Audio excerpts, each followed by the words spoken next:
దిగొస్తున్న బంగారం 2 రోజుల్లో 9,000 రూపాయలు డౌన్ అయింది, తక్కువ అయిపోయింది. మళ్ళీ ఇప్పుడు ఎందుకంటే ఒక్కటిసారి పెరిగింది ధనాధారం ఏడాదిలో మొత్తం 70,000 రూపాయలు ఉన్న బంగారం 1,35,000 రూపాయలు దాకా వచ్చింది, కథ డబుల్ అయింది.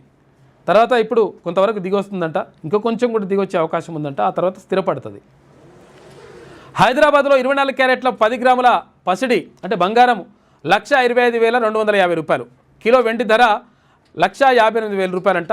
రాబోయే రోజుల్లో మరింత తగ్గేటువంటి ఛాన్స్ ఉందని చెప్పేసి ఎక్స్పర్ట్స్ చెప్తున్నారు.